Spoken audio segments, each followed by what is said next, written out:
Once upon a time, in a world not too far from our own, there lived two best friends, named Lila and Milo. Lila was a curious girl with a bright red scarf and a giggle that sounded like jingling bells. Milo was a brave boy who loved animals and always carried a tiny wooden whistle shaped like a bird. They lived in a cozy village surrounded by rolling hills, where the sun always shone just enough to make everything sparkle.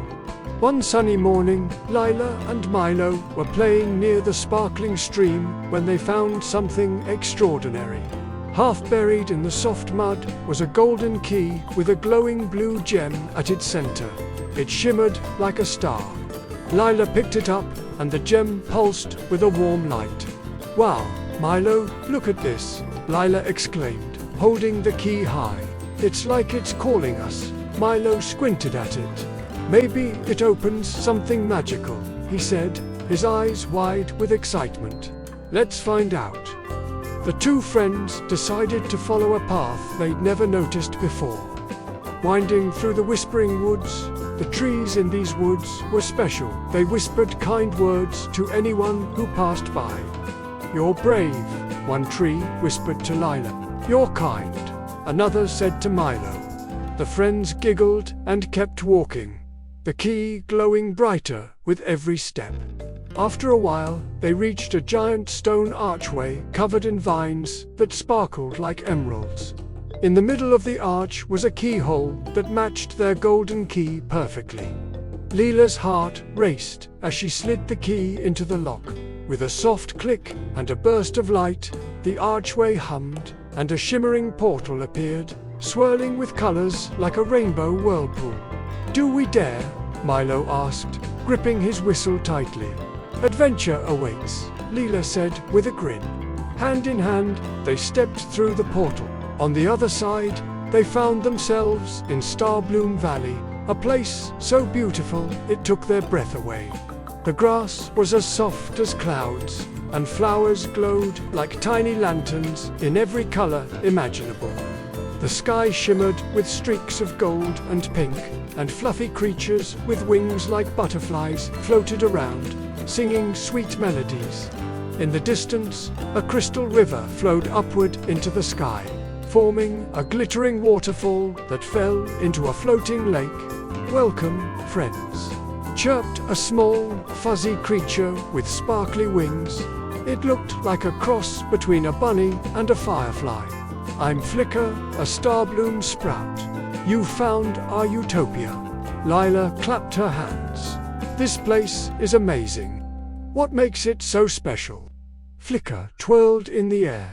"Starbloom Valley is where dreams come true, but only if you share kindness and courage. Want to explore?" "Yes, please," Milo and Lila said together.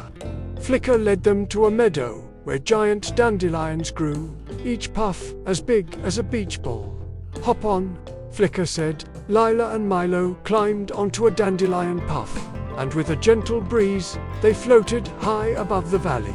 From up there, they saw candy-colored trees, bridges made of rainbows, and a castle made entirely of shimmering glass. As they floated, Flicker explained, "Everyone in Starbloom Valley works together to keep it magical. We plant wish seeds, tiny glowing seeds that grow into whatever you wish for, as long as your heart is kind." "Can we plant one?" Milo asked eagerly. Flicker nodded and handed them each a tiny, glowing seed. "Think of something wonderful, but it must help someone else." Lila closed her eyes and thought of her little brother, who was afraid of the dark. "I wish for a glowing star to light up his room at night," she whispered, planting her seed in the soft ground. Milo thought of the village's old dog, who couldn't run anymore. "I wish for a magic cart to carry him around," he said, planting his seed. The ground sparkled, and two tiny sprouts popped up, glowing brighter and brighter. In moments, Lila's sprout grew into a twinkling star that floated gently, and Milo's became a small, shiny cart with wheels that spun on their own. The friends cheered, and Flicker clapped its tiny paws. But then, a soft rumble shook the valley. The colors in the sky dimmed, and the floating lake wobbled. Flicker's wings drooped. "Oh no," it said. "The harmony crystal in the glass castle is fading. It keeps Starbloom Valley's magic alive, but it needs kind hearts to recharge it." Lila and Milo looked at each other. "We can help," Leela said bravely. Flicker led them across a rainbow bridge to the glass castle, which sparkled like a giant prism. Inside, they found the harmony crystal, a huge, glowing gem that pulsed weakly. Around it were other sprouts, looking worried.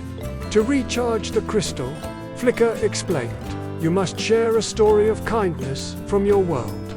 Leela stepped forward. "Once, my friend Milo shared his lunch with a bird that was too weak to fly. He even made a tiny nest for it." The crystal glowed a little brighter. Milo smiled, and Lila helped our neighbor fix her garden after a storm, even though it took all day. The crystal shone even more. The sprouts joined in, sharing their own stories of helping each other. With every story, the crystal grew brighter, until the whole castle glowed like a supernova. The valley's colors returned. The river flowed upward again, and the sprouts cheered. "You've saved Starbloom Valley," Flicker said, doing a happy loop in the air. "As a thank you, you can take one treasure home." Leela and Milo whispered to each other, then turned to Flicker. "We don't need treasures," Leela said. "We just want to visit again someday." Flicker smiled. "The key will always bring you back, as long as you keep kindness in your hearts." With that, the friends stepped back through the portal, landing by the sparkling stream. The golden key glowed one last time before vanishing into sparkles. Lila and Milo looked at each other, their hearts full of wonder. Back in their village, they found the glowing star in Lila's brother's room and the magic cart waiting for the old dog. The adventure had changed them forever. From that day on, they shared kindness wherever they went, knowing that somewhere Starbloom Valley was sparkling because of them, and who knows, maybe one day you'll find a golden key and visit Starbloom Valley too. The end.